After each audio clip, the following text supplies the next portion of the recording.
My name is Dr. Michael Wald, and you're listening to Ask the Blood Detective. For those of you that have been present for all of the 1 hour presentations we've done so far, I think there have been 7 or 8 so far, part of the Masters Health and Natural Wellness series that I'm providing. Today, you're in for a treat. You may not think so based on the title, Stress Proof Your Body, but this topic is probably one of the most fundamental topics that I feel my patients need to know. I certainly need to know personally. And the reason for that is that stress is the foundation of human existence. At least it's one of them, meaning that the one thing that we all have in common is our experience of stress. So just be with that statement just for a moment, and I'm going to give you a brief introduction, and then we're going to get into it. So once again, you're listening to Ask the Blood Detective. My name is Dr. Michael Wald, and I provide a Saturday at 1 o'clock weekly presentation on different topics. The next 13 hours in total are meant to make you different, are meant to help you be better at caring for yourself and for those of you that you love in your life. So let's get into it. Stress proofing your body has to do with acknowledging the mental, emotional, and nutritional influences upon the stress response. Now, what is the stress response? First, let's give a brief disclaimer because sometimes individuals experience stress to such an extent, we're talking mental, emotional stress, maybe in a negative perspective here for a moment, and they require professional help. The information in this presentation is meant to, as I mentioned before, to improve your ability to acknowledge your stress and to maybe categorize that stress into well, what it is actually and what role it might play for you. So this information is for your educational purposes only. It is not meant to replace sound medical or health or nutritional advice. And to begin with, for those of you, again, who are not familiar with my credentials, these are them in a nutshell. I'm a doctor of chiropractic. I have a medical diploma, a master's in human nutrition along with a PhD. I am a life coach, and that would be a very important aspect of how I deal with patients through my life coaching services. I'm a sports nutritionist, a dietitian. I provide acupuncture therapy. I also provide a training therapy, and I'm double board certified in nutrition. So when you are out there looking for someone to help you manage your stress, you always want to know what their credentials are. You know, costs are obviously a practical factor as well, but you want to know what you're paying for. Now, we all experience stress, and let me give a brief definition of stress right now. First of all, the term stress was introduced into modern science in the 1950s by a Dr. Hans Selye, and he was a famous researcher, and he actually came up with what we now call in physiology the stress response, the fight or flight mechanism. We're going to talk more about that in a second. And when he used the word stress at that time, that was a term he borrowed from the construction industry when they talked about stressors or stress forces upon different materials like concrete versus steel or wood, for example. And because he applied the term stress to the human body, when he published professional articles on the stress response in the body, they weren't widely read because people didn't know what stress meant. But now we know. So stress is not always bad. Okay, we have experienced negative stress, you might say, when the stress is prolonged and it affects the body in adverse ways. Again, we're going to talk all about that today. But stress can be mental, emotional. There's also the stress of physiologic repair when your body tries to manage an infection, that is, or inflammation, or it's trying to repair hardening of arteries. So repair is a type of stress. So stress can be good in that sense. So there's the stress of aging, the stress of repair, as I mentioned. So there's different forms of stress. Today, we're going to be talking about mostly psychological types of stress and how they impact our physical and our mental emotional states. Now, Hans Selye came up with a few other terms. He called them eustress or distress. Eustress basically means normal, positive stress. So for example, if you're exercising, the stress of, let's say, your weight training on muscles might cause growth of muscles, or the stress upon your heart during aerobic activity might increase your cardiovascular health. So that would be eustress. And then distress, as you might imagine, as I have here on the slide, is bad stress, or stress that affects the body in adverse ways that accumulate over the course of time, causing disease and also dis-ease or dysfunction. But I'm just going to use the term stress throughout this entire presentation. I will not use the term eustress or distress from this point forward. I just wanted you to know that they existed. So to stress or not to stress, this is the question, to borrow from a Shakespearean play. The stress response is the fight or flight response, meaning that when we are in a situation where we perceive there is stress, certain physiologic and emotional changes usually happen, and they're very similar among people, which would include increase in heart rate and blood pressure, increase in circulation to the extremities so you can run, as opposed to increased blood to the digestive tract, which would be good if you were under good stress and relaxing, you see. So the stress response, or the fight or flight response, where the body increases heart rate, reaction time, thinking, cardiovascular health, again, it is a survival mechanism. But in today's modern society, many of us are experiencing too much of that sort of stress, where this short-lived or ideally short-lived stress response as a reaction to life's stressors continues much longer than it should. And that's when things start to break down.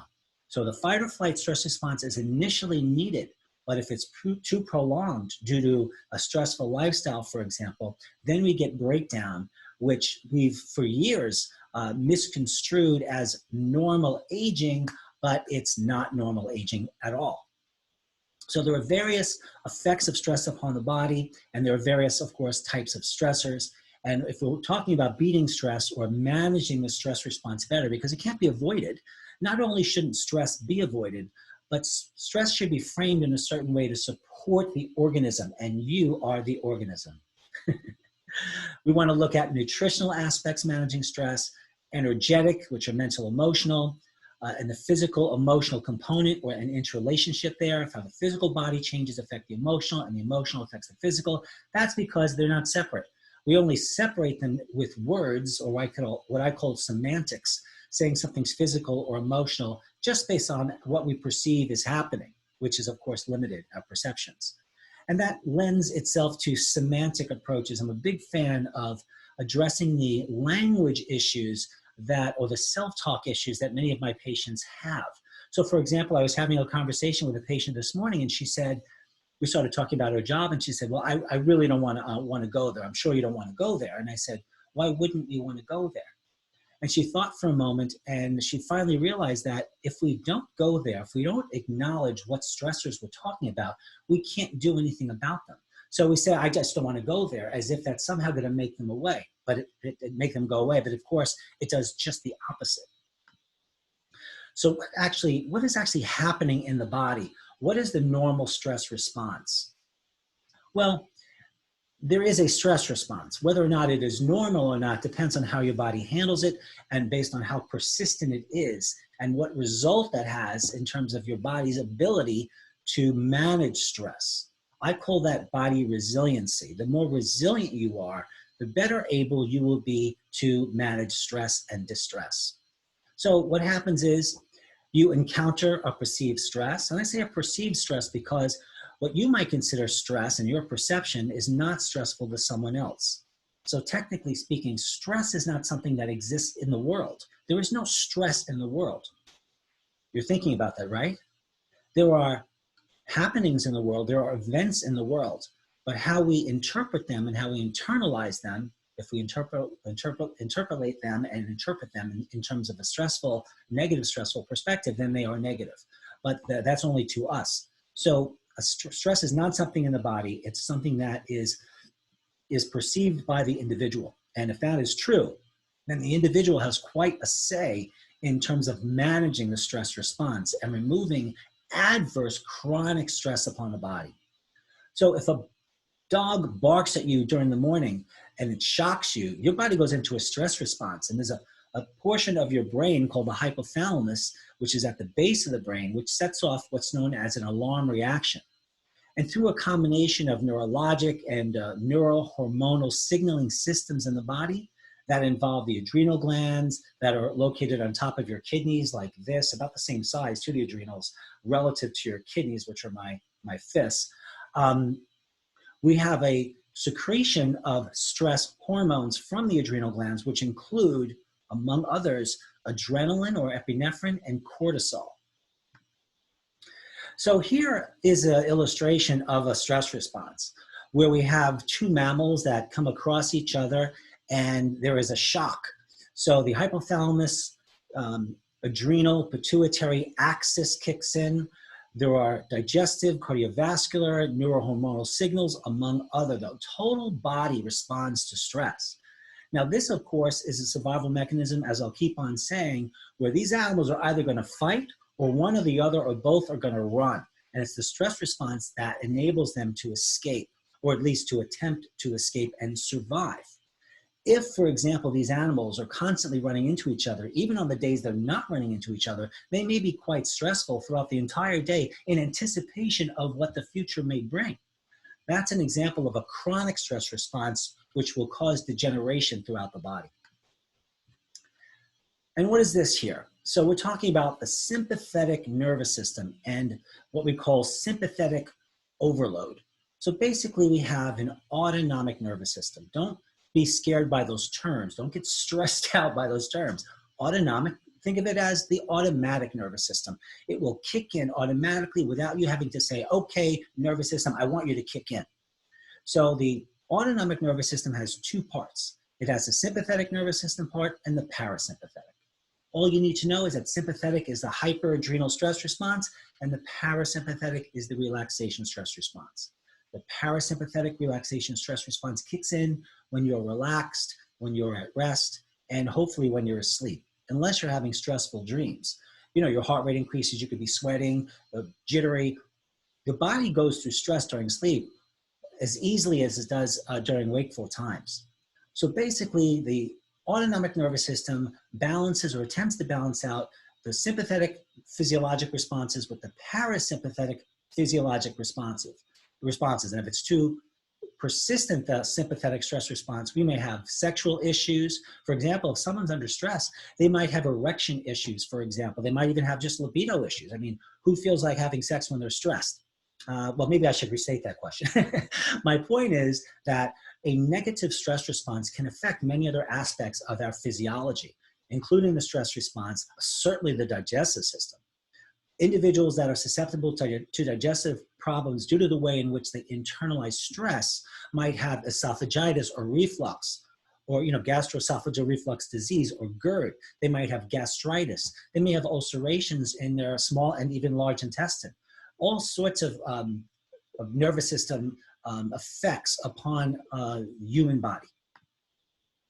And if the stress response is too persistent, then what happens is we might have what's known as adrenal overload.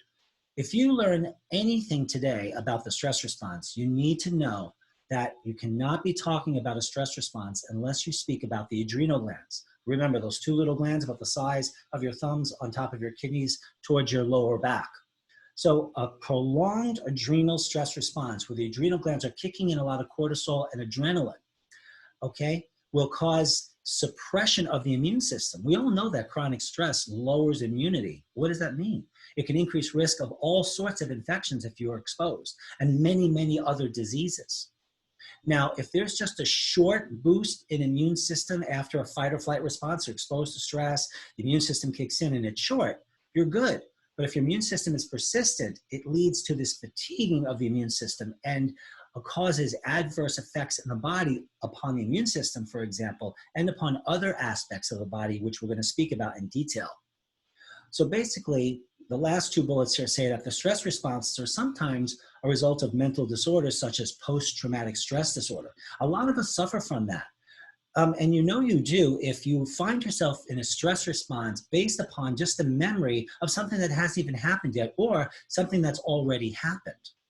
And of course, there's varying degrees of that response. If it's particularly severe, we may call that a post-traumatic stress disorder. But all of us have some amount of post-traumatic stress. And how we deal with it has everything to do with how our body will come out of that. Either weakened from the stress response, increasing our risk of chronic degenerative diseases and a shortened lifespan and a shortened health span. And then there's something known as panic disorder, in which the stress response is activated by catastrophic misinterpretations of body sensations.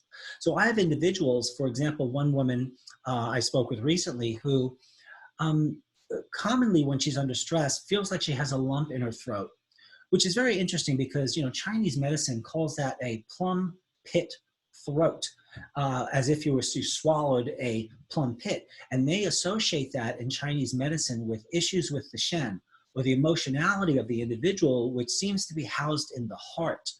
Just very, very interesting how they figured that out thousands of years ago. Let's talk more about the physiologic stress response. Well, I'm just going to briefly review this with you because we're going to talk about this more in a generalized sense in a few minutes. So during the stress response, just for a review, we have these catecholamines. Those are different hormones that are secreted by the adrenal glands. And then they allow, again, for fast reactions, mental reaction time that's quick, blood rushing to the extremities so you can run out of there. So accelerate of the heart rate and lung action. There may be a flushing or both.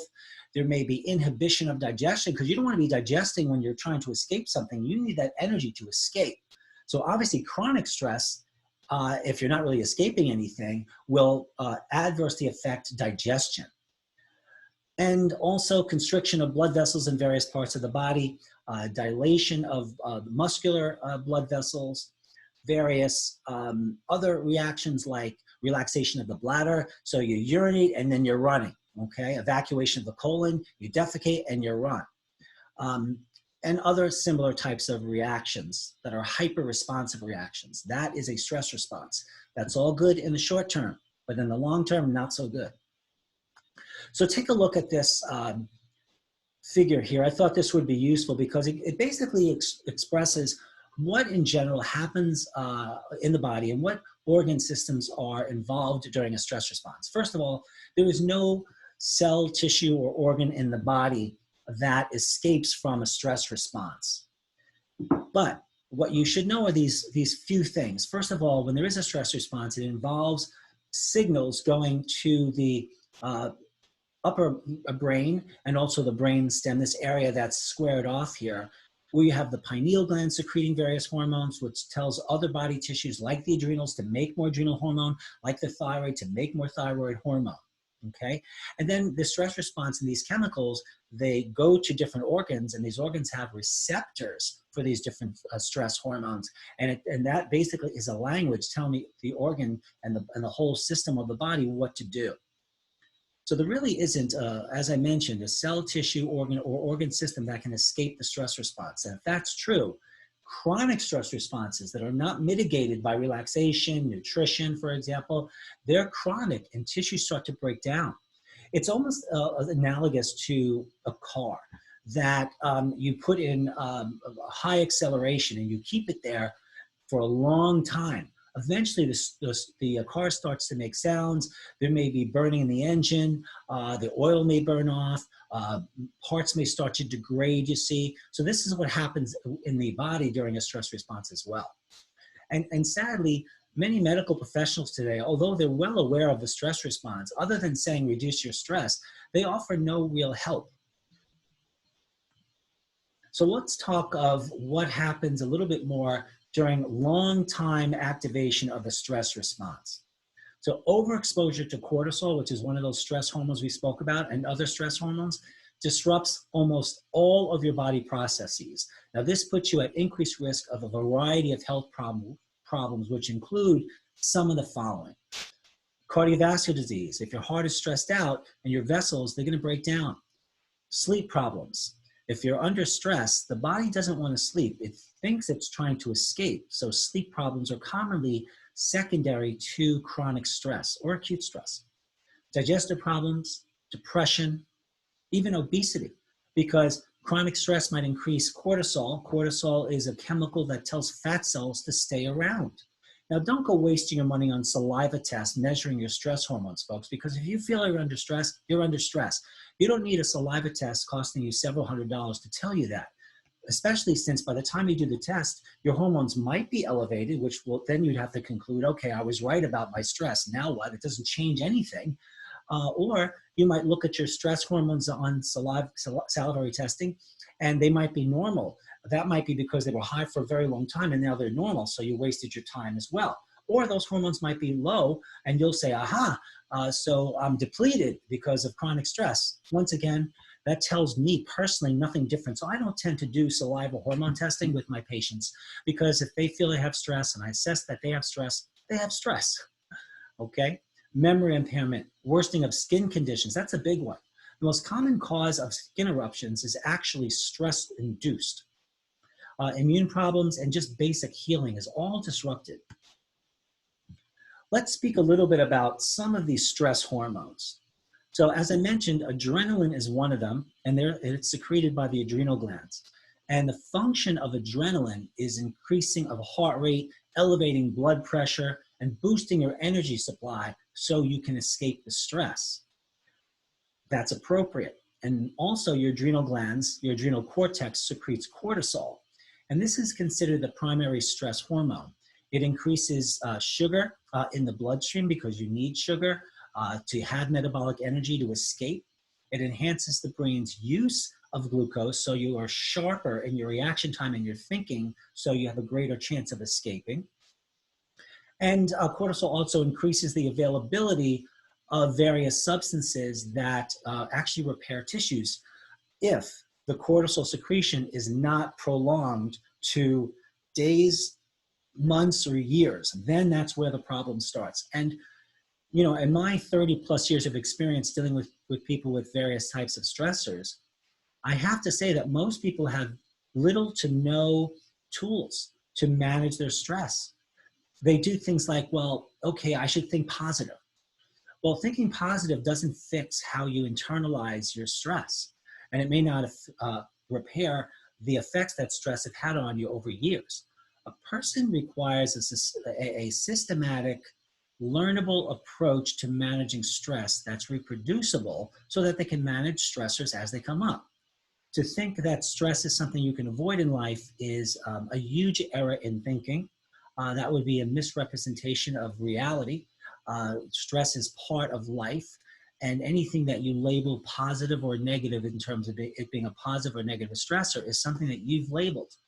Now you might say, well, that's not true, Dr. Wall, because there's murder in the world and there's rape in the world and there's catastrophes, and those are negative. As horrible as I might agree that they are with you, they are not anything other than events. And how we internalize them is how we allow them to affect ourselves. And you know this is true because there are other individuals that may respond to the same stressors that you might consider quite stressful and severe without batting an eye, without thinking that this is an issue whatsoever. Or simply they internalize them in the short term and then it's done. So we all deal with stress in different ways and to different extents. And what I try to accomplish with my patients that I'm doing life coaching with is to identify those stressors and then changing the way that we think about them by asking different internal questions. You know, the human language is mostly made up of negative terms, and many of our speaking and thinking is in those negative terms. So we need to recognize that exactly and to develop a new language so that we can internalize life events so they are not entirely stressful and they do not take that toll that they tend to on our bodies. And one more point for now about cortisol is that cortisol also curbs various functions that would be non-essential or detrimental in a fight or flight situation. So if you're under stress and your cortisol levels are starting to spike, your body is going to slow down digestion because that's not an essential function. Your body is not going to want to reproduce for reproduction because that's not what you're doing during escaping. You know, when you're not escaping, then you want to be digesting, then you want to be working on reproduction for perpetuation of the species, right? And as I mentioned before, stress and the cardiovascular system is pretty straightforward. When you have stress and stress hormones increase, the adrenaline cortisol receptors in the heart tissue and elsewhere in the body are activated. And again, they should for the short term. You must have a cardiovascular response to stress. But if you have a predisposing cardiovascular disease, for example, stress really can kill you. Or better yet, the effects of stress upon your body can kill you. So in this illustration here, chronic stress could cause vasoconstriction of blood vessels, choking off blood supply to the heart. It could also cause hardening of the tubes, like let's say this pen is a tube, like these vessels, as you can see, the red and blue vessels coming off the heart, and they can become filled with hardened material and inflammatory mediators. And then ultimately, the flexibility of the arteries of the heart will be less, which creates even more physical stress in the body, which can create even more physiologic and mental stress based upon our reaction and interpretation of what does this all mean. So no organ system escapes stress. So when we deal with stress, we should always deal with stress in an entire whole body, whole environment perspective, okay? So now let's talk about how the stress response is self-regulating. Well, at least it has that potential.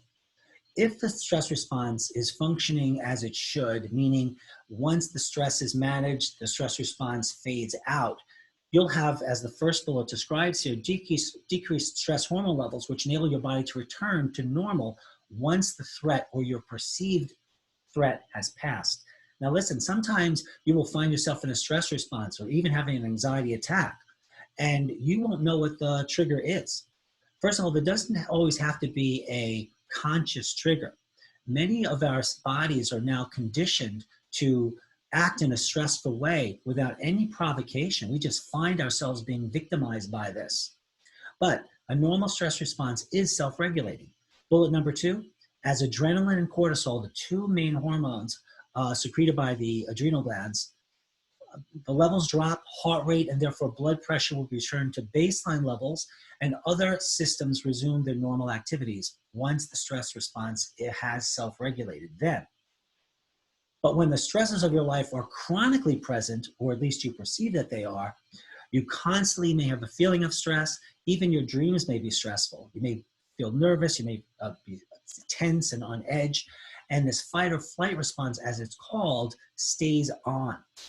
The practical point here is that the less control you have over potentially stressful events in your life, the more uncertainty they will create, and the more likely you will feel stressed. So the trick obviously is, the goal, one of the goals is to have more control over your stress response rather than it controlling you. Having more control over how you frame or internalize or attach meaning to external events outside of you so they don't rob you of your health and your happiness. Even the typical day-to-day demands of living can contribute to the body's stress response. Well, that's actually everything that contributes to the stress response, because stress, as I mentioned earlier, only exists in your interpretation, in your head. If you were gone, there would not be any stress. So why do you react the way you do to stress? Well, there's a couple of reasons. One might be genetics. I mean, there are times when I'm sitting with a patient and it's very clear to me after meeting, let's say, their parents or one of their parents, that they've inherited a certain persona of stress. So genetics, through various means, are maybe a predisposing factor as to why someone has stress. But you have to be very careful when you blame genetics or inheritance upon the stress response, let's say in you or someone you know. Because as infants, as soon as we're born, we start to develop certain reactions to the environment.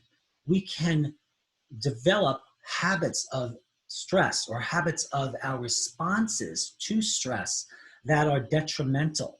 So they're negative responses to stress. They may look like we inherited them because maybe a child, for example, seen stress from a very young age and now as an adult and they're still stressed, so they're like, well, you were born that way. Well, maybe you were born that way and maybe you were not, because infants and obviously little babies and even adults, and through our growth cycle in life, we are all extremely sensitive to responding to stress and developing either positive or negative ways of dealing with stress. So when we talk about life experiences, strong stress reactions sometimes can be traced to early environments like certain traumas. And many of those traumas are not on the conscious level, they're on the unconscious level.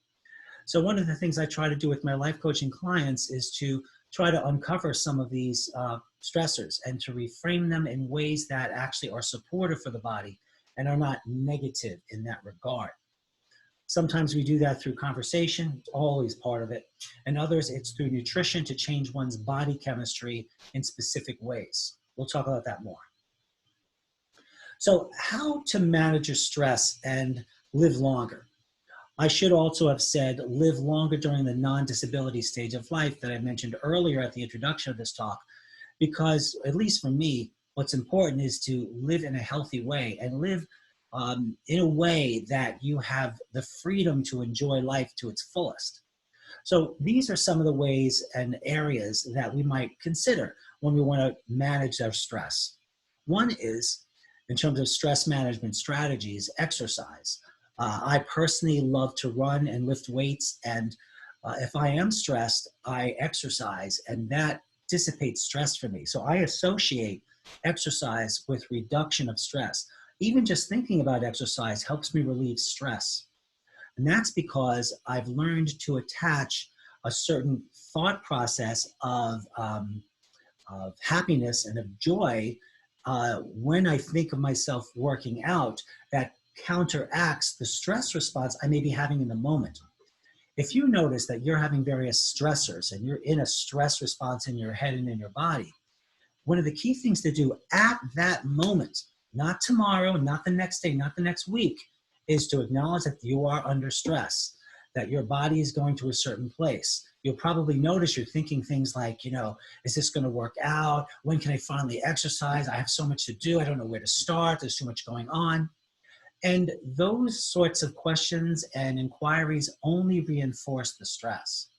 So one of the techniques that I tend to suggest to my clients during life coaching is to notice when you are under stress. Your physiology may be obvious. Your heart rate may be increasing. You might feel palpitations. You might be red in the face, for example. You might have spasms and things of that nature, digestive feelings. You might have a lump in your throat, like I mentioned earlier. These are stress responses. And to change your thinking, to simply change your focus on something that you enjoy, for example. And then when you notice your head is already not thinking about that, you're back at the stress response, bring yourself back to something you enjoy. And maybe it's exercise, for example, and you might say, well, why do I enjoy it? Well, I love to sweat. It makes me feel accomplished. It makes me feel powerful, you see. And then as you continue to reframe things and use different words that have different meanings to your nervous system, and you are your nervous system, you will start to interrupt that stress response, just like you would interrupt bad behavior by a child. You interrupt it, you let the child know that it's the behavior that's an issue, it's not them, okay? You want to say, what you did there, we don't want to do it that way. Here's how we want to do it and why. Not you are bad, bad, bad. That only increases the stress of the individual potentially and teaches them that they are bad, as opposed to they might have behaviors that are not desirable, you see? That's not playing with words, that's a reality. And other than exercise, nutritional supplementation, we're going to talk about in a lot of detail, because the right nutritional supplements can change your body chemistry, allowing you to change your emotional state or your stressful state much more rapidly than without nutritional supplements. And then there's semantic, let me not skip this, relaxation techniques. So whether it's post-isometric relaxation, so some people, when they're stressed, I might have them tighten up for about 10 seconds or 15 seconds, and then relax. So all the muscles start to relax. I'm not just tightening up my arms, my whole body. Then you relax. This is a technique that is known to increase healthy chemicals known as endorphins, enkephalins, and serotonins, which counteract or flood the adrenaline and cortisol hormones so a person feels less stressed. And then there's semantic reactions using language and the structure of our language and the words that we use and how we frame things. So for example, sometimes we'll look at an event during our day and we'll complain about it. And you have every right to complain about stressful events, but by complaining about them, you actually keep them around and you are reinforcing them more simply by the act of acknowledging them. Now, I'm not saying that you should not acknowledge a stressor, but I would suggest that you try to frame that stressor differently. So I can think of another person I spoke with a few days ago who was complaining about work and how lots of other workers were bringing complaints to her, and this really wasn't part of her job description, let alone it was stressing her out. But I suggested to her that she might reframe all of these events differently and notice that people come to her for a reason. They must perceive her as someone who has answers. So maybe she should feel good about that. And that when she wakes up in the morning to adapt, let's say, an attitude of joy and gratitude. So when she brings joy and gratitude to her workspace, when people are saying stuff to her, if it's filtered through joy and gratitude, it has a very different physiologic reaction on the body. As you might imagine, it does not have a negative stress effect upon the body, but a positive one. Of course, I'm oversimplifying here, but these are major techniques and considerations for dismantling negative stress responses. Loving your job, for example. If you hate your job and you're exposing yourself, many days of the week to something that is reinforcing negative thoughts, feelings, and emotions in you, and why would you do that? Now you're probably thinking, well, I do that because I don't have another job and I have to work for someone. I don't own my own business.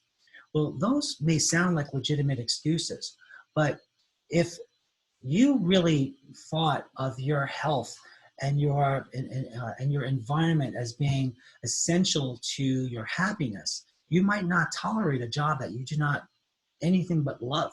You just let it go, or at least start to think about it differently. And that might mean getting another job that is more consistent and more fulfilling for you.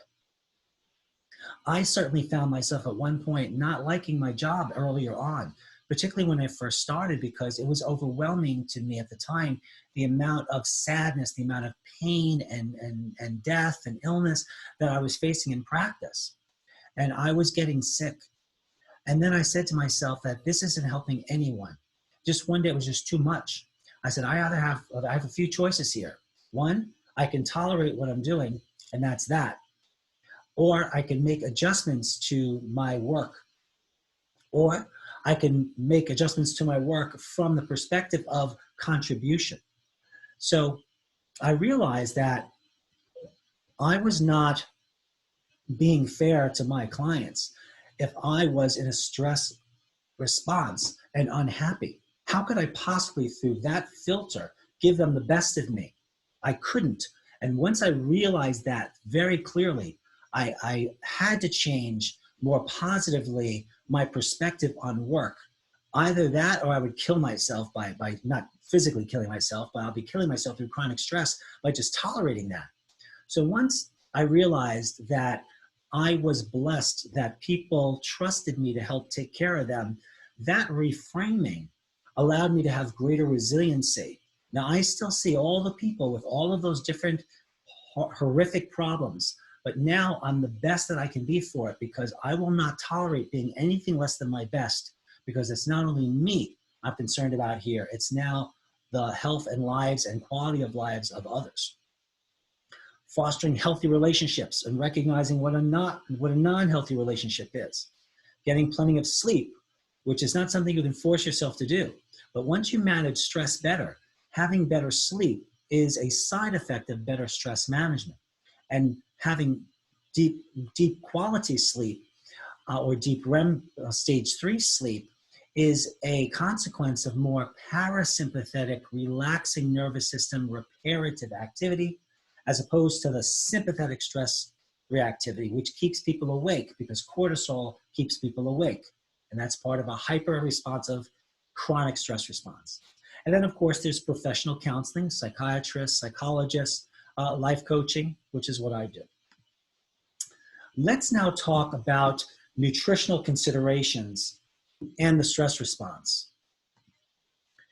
Now, I should say at this point that When I deal with clients and I want to support them through foods, exercise, and nutritional supplements for chronic stress issues, um, it's important for me to evaluate them in such a way that I determine what their actual needs really are in all of those areas I just mentioned and every other category of their life that matters to them.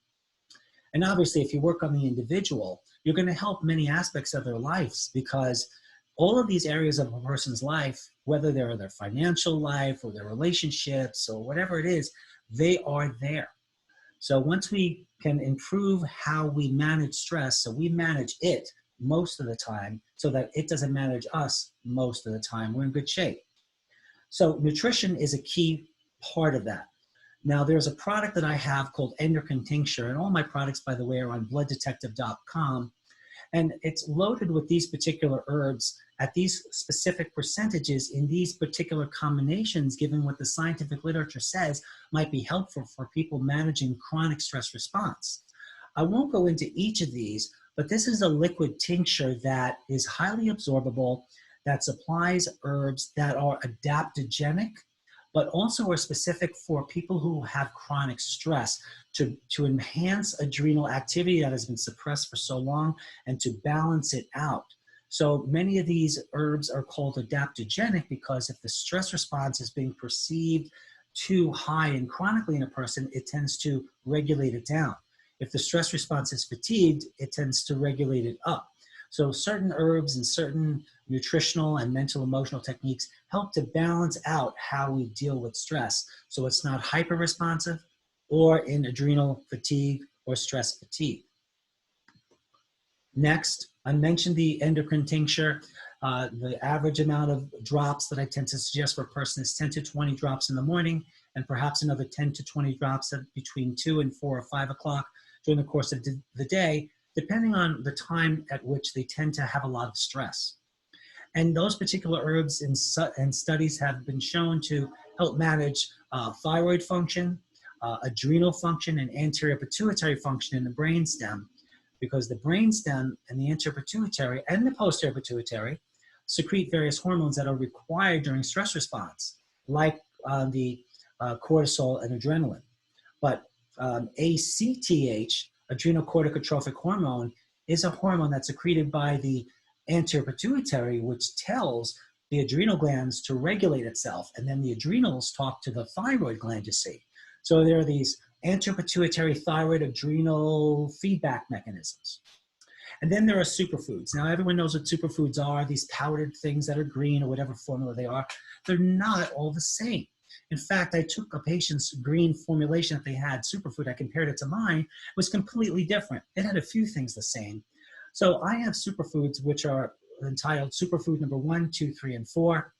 And basically, I ask a patient to have 1 or 2 servings of each of these 4 products because they contain the dehydrated equivalent of over 72 pieces of fruits and vegetables a day. There are tens of thousands of different phytonutrients, which are regulatory, anti-inflammatory, tissue building, you might say anti-stress, at least based on what scientific studies say that many of them actually do in mammalian bodies, either in human beings or in other mammals. So there are green, red, purple, and orange. And depending on the needs of the individual patients, I might have them take more or less of different ones. But the superfoods are just basic for general health and healing during stress response, in my opinion. And then there is DHEA, dihydroepiandrosterone. Now, DHEA is a stress hormone. Now, I start patients off with 25 milligrams in the morning only, because that's when DHEA levels, which are secreted by your adrenal glands, are highest, is in the morning. That doesn't mean I don't supply DHEA later in the day. It does depend on the person. I might go much higher than 25 milligrams. I may go as high as even 200, 250 milligrams. But DHEA tends to be depleted after age 30, and from chronic aging or improper aging or chronic stress response. When you repair it with all of these different types of nutrients, the potential is that you'll gain more lean body mass, because when we age, we lose lean organ mass, we lose muscle mass. That's from stress response largely. And we don't manage inflammation as well. our cardiovascular disease risk, autoimmune disease risk goes up, the risk of all chronic degenerative diseases, and we have comorbid health problems. So DHA helps offset that, as does ingredients found in endocrine tincture and superfoods. And then there's digestive enzymes. What would digestive enzymes possibly have to do with the stress response? Well, if you're over 50, you're probably malabsorbing and you require digestive enzymes. If you do not digest protein, carbohydrates, and healthy fats properly, you won't have those major, what we call food stuffs, protein, carbs, and fats, to repair tissues.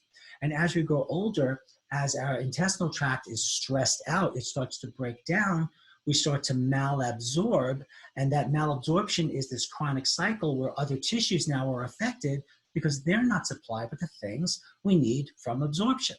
So we need digestive enzymes for blood sugar regulation, digestion, inflammation control, and the general stress response. And here's some other very key nutrients for the stress response. Number one is buffered vitamin C. I like to use a buffered powdered vitamin C. And again, you can find all of these nutrients at blooddetective.com. You can also read a lot more about what each of these do. I have summaries of all the supplements along with scientific literature attachments there. That's very rare that you see that on websites. But you need vitamin C because it's the most abundant mineral that's stored in the adrenal glands, but it's also required anywhere in the body where there's watery compartments, which is everywhere. During the chronic stress response, a person tends to hyperutilize lots of different nutrition. Hyperutilization means that it burns through nutrition. So some of you saying, and I hear this every day, that you're saying, oh, doctor, well, I take plenty of vitamin C, I'm fine. And I do tests and I find out that they're not, they don't have plenty of vitamin C, they're depleted. So chronic stress will burn through lots of nutrients like vitamin C, and tissues will break down. So I tend to have people do what I've called before in my various radio shows, a vitamin C flush, where they take a level teaspoon of powdered, buffered vitamin C, they mix it in 2 to 3 ounces of water, that's about a half a glass of water, every 30 minutes until you get diarrhea. Then you stop. Then the patients tell me how many teaspoons it took for them to reach diarrhea. That amount is too much, obviously. That'll have them have chronic diarrhea all the time. But if this is their saturation, which is where the diarrhea hits, the body, it stores up vitamin C, then it lets out the vitamin C through the stool. What you want to do is keep your vitamin C 100% saturated at all times if you can. So you would take 2/3 of the amount of vitamin C that caused the diarrhea or the flush. You take 2/3, that'll keep you moving, that'll keep you fully saturated, and you're good to go. Then superbugs, that is a high potency probiotic. It's specifically formulated to manage general intestinal health, but also for mental emotional health. It contains certain probiotics that have been studied to help stress and depression. It's amazing. But we know these days that probiotics do have that potential. And if you were to even Google that, you'll come up with scientific references which say scholarly articles. That's the stuff you want to pay attention when you do these searches, so you know you're getting reliable materials, and you'll see that those studies are there. Of course, these doses I'm suggesting here are not really suggestions for you as an individual. They're just common dose suggestions that I tend to recommend. But the key, though, is that you need to personalize what you're taking nutritionally. You need to do the right tests, the right dietary reviews with a qualified healthcare provider, the right review of your exercise and your health goals and your current health problems. All of these factors and other factors, specifically those that have to do with assessing how well you internalize stress and how well you, use reframing techniques and other types of mental emotional techniques to manage your life. And then there is a pregnenolone. Okay, that's not progesterone, that's pregnenolone. Pregnenolone is another one of these anti-catabolic hormones, just like DHEA. So DHEA, the adrenal hormone, and pregnenolone are two anti-catabolic hormones. Stress causes catabolism. Chronic stress causes tissues to break down and to degenerate, and that's where disease comes from the stress of life. Pregnenolone offsets the loss of lean organ mass, so your body is more resilient, you see, and it can repair better. The DHA and pregnenolone work because there are receptors on various tissues of the body for DHA and pregnenolone. Tissues are begging for it to be there, but if it's depleted from chronic stress, then obviously the tissues will break down. So 25 milligrams in the morning is a starting dose to help offset the stress response by making the chemistry feel and look more like you're handling stress better with higher levels of DHA, with higher levels of probiotics, digestive enzymes, and the like. And then, of course, a multivitamin. The multivitamin needs to be activated. That means that most of the nutrients in it have to be activated nutrients. So for example, your multivitamin might have magnesium, B6, folic acid, B12, but if it's in the non-activated forms, then your body will have to go through the stress of activating those nutrients. And that's not what you want to have happen. You want to have all of your nutritional supplements, as long as they're available, in the most active forms possible. We don't have time to go into what that means here beyond that statement, because we can literally spend hours just talking about activated nutrients. But I did do a radio show, a full hour radio show on nutrient activation, and you can find that at my website at drmichaelwald.com. So you can go to the website, drmichaelwald.com. You can search on the search bar on the homepage for anything. Also from drmichaelwald.com at the top, you'll also see a link to the Blood Detective supplements from that site, or you can just go right to blooddetective.com. But you can search for the Activated Nutrients radio show, or you can go to my blog section. Now, if you go to the blog section, listen, this is important, and you'll see all these different topics. Just click on any one of them, and then you'll have the option to listen to the radio show on that topic, or to watch it just like this. I do believe, because the feedback that I'm getting on this particular format, a PowerPoint presentation recorded on Zoom, so you can see me here talking about it, is getting quite a positive response from all of you guys, and I appreciate that. So I think all of my shows will be in this format from here on out. So I think we've covered the fact that we need a multivitamin that's fully activated. If you are not anemic, you never should take a multivitamin with iron. And if you are anemic, like a gentleman I saw just yesterday, he was extremely anemic. He was in his 70s. I said, did your doctor talk to you about your severe anemia? And he said, no. You know, if a man has anemia and he doesn't have hemorrhoids that he's aware of, he needs to be seen by a gastroenterologist or an internist immediately to find out the source of that anemia. You don't just flood the system with iron, you see. He also had many other problems on his lab that his doctor completely ignored, simply because, I'm guessing, it didn't add up to some neat disease, or there's incompetence there, or a combination. So back to the supplement summary here. The chronic stress response, or any stress response, lends itself to blood sugar changes. As I mentioned earlier, we need blood sugar during a stress response to activate muscle activity and brain activity, so you're thinking clearly and you can run and escape, right? It's a big glass of water, isn't it? It's my favorite cup. Steel keeps everything nice and warm. Nice and cold, I mean. Now, we want to sometimes, if we recognize that we have chronic stress, we want to take sort of like a multivitamin of the main factors that we know are required to manage stress, like chromium and magnesium, for example, certain proteins, vanadium, or just some of them.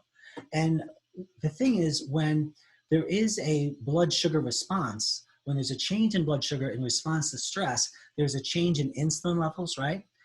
Insulin puts blood glucose, which is blood sugar, in the cell. So so insulin sensitivity and amounts of insulin have something to do with regulating the insulin available in the bloodstream to organs, tissues, and glands. Also, during the blood sugar stress response, there's changes in glucagon, other adrenal hormones like adrenaline and cortisol, and therefore, if it's balanced correctly, we have proper inflammation control and sugar regulation. So sometimes giving someone a focused blood sugar product is important, and mine is called Blood Sugar Balance. Now, I mentioned also that chronic stress can cause hypertension or just high blood pressure. Now, you might not have officially hypertension, but you might have on the high end of blood sugar, and that's not okay either necessarily. The stress response, if it's chronic, remember, a normal stress response, you need increased blood pressure because you need blood perfusing your tissues, organs, and glands so you can get out of there, right? Or deal appropriately with the stress if you're forced to stay in it. So other times I give my patients my blood pressure balance, which contains various nutrients that scientific studies have shown have the potential for helping your body regulate that particular aspect of the stress response, which is hypertension. If you learn to be in a hypertensive or high blood pressure or high blood sugar, for that matter, stress response during lots of stress during your life, you're exposed to stress, your body learns this, you're exposed again, it reinforces it, exposed again, you're really reinforced. It doesn't take a whole lot of stressor or for you to be triggered, you see. But now you're under stress even when the stressor is not even there because of what you've learned. And this is both a conscious and unconscious thing. So of course, dealing with those stressors, trying to identify them and dismantle them, and or to improve your ability in many ways to manage stress is important, along with making sure the nutrition is handled. There's no healing without proper nutrition. There's just not. You want to put your body in a stress response that's degenerative, stop eating. I'm not saying stop eating, okay. And then there is thyroid health. So any stress response involves the adrenal glands. We said that earlier. And the adrenal glands do not exist in a vacuum. And what that means, the term "it doesn't exist in a vacuum" means that the adrenals talk to the thyroid, which talk to the parathyroids, which talk to the anterior pituitary and the posterior pituitary, et cetera, et cetera, et cetera. So we have to make sure that the thyroid gland is well taken care of, because it is the main gland responder during the stress response. So I have a product called Thyroid Sustain, which contains many of the basic nutritional elements which are essential for dealing with a stress response. So we're talking about zinc, selenium, tyrosine, copper, ashwagandha, coleus foscoli, a pituitary tissue, and hypothalamic tissue. If you eat pituitary tissue and adrenal tissue and thyroid tissue, we know now that that could actually help revitalize those organs. Now, we don't want just any zinc. We want zinc citrate usually. We don't want any sort of selenium. We want selenium methionine, not selenium citrate. And we want tyrosine because that makes the T in T3 and T4. And we need copper to make T3 from T4 hormone, you see. And ashwagandha helps our body utilize and come back from a depleted state of low thyroid function to a more normal state of regulation. You want your body during stress responses to stay in a tight range so it's not extremely reacting. That way, the stress response can be maintained for longer, and you could survive for longer. And then there's melatonin. Now, melatonin, in my experience, doesn't help most people sleep. At least that's what they tell me. But it's good for other reasons as well. It mitigates the stress response. So if you take melatonin at night, it may or may not help your sleep initially, although it may eventually. But you should have more melatonin at night. And if you do have more melatonin at night, you're going to be sleeping better. And you're going to set yourself up for feeling more refreshed the next day, so you're more resilient to deal with various stressors. Whether they're just normal stressors of walking, or stress of working out, or the stress of eating, or the stress of digestion, and or the stressors of dealing with what we call real negative stresses in our lives. So melatonin will help your body chemistry get back to that balance. And then one of my all-time favorites is GABA, the very last one here, gamma aminobutyric acid. Now what that means is that GABA is an inhibitory neurotransmitter, so it helps the parasympathetic relaxing stress response.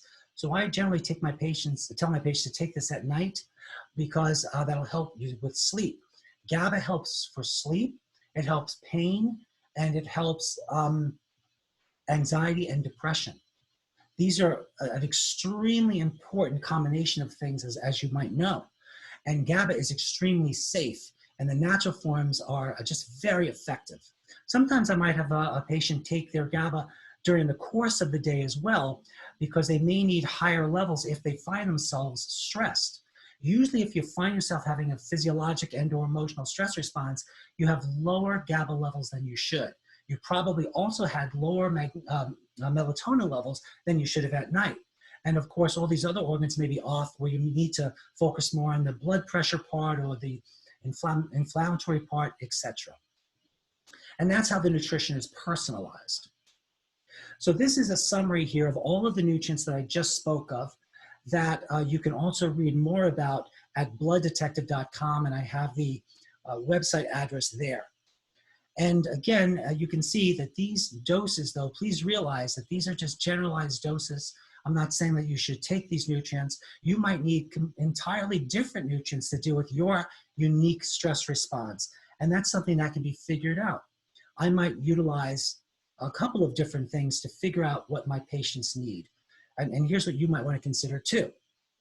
Before I get to those though, here's just a quick chart that says, you want good quality vegetable protein when possible, and raw vegetables and fruits. You want to avoid stimulants and foods that have higher glycemic responses in the body.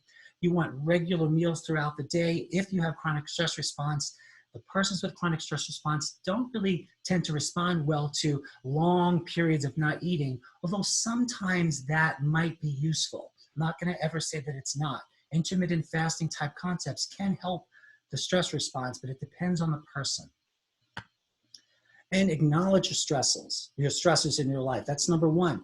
You need to label them differently than you're labeling them now. You need to consider maybe life coaching or the use of how you use your words, which is semantics. You want to visualize stress differently. You want to incorporate exercise into your life if you haven't already, and you need to like that exercise. You need to take the appropriate nutritional supplements. And you might want to consider getting laboratory work, which helps to personalize all of this for you. So as in the summary here, there's life coaching, there's laboratory tests, there's nutritional and natural healthcare choices that help to revitalize and build the body. For supplements, you can go to bloodtective.com. For listening, I want to thank you for that. And for anyone who emails me at info@bloodtective.com, if you request a 15-minute phone consultation, I will contact you personally and we'll have that. Don't call me for that, though, if you don't mind. Call me only if you want to schedule as a new patient. But if you want the free 15-minute consultation, please just email me, and you can call me for a new patient consultation at 914-552-1442. So thank you so much, everyone, for joining me today, and I hope to see you at the next installment of our master's program. Take care.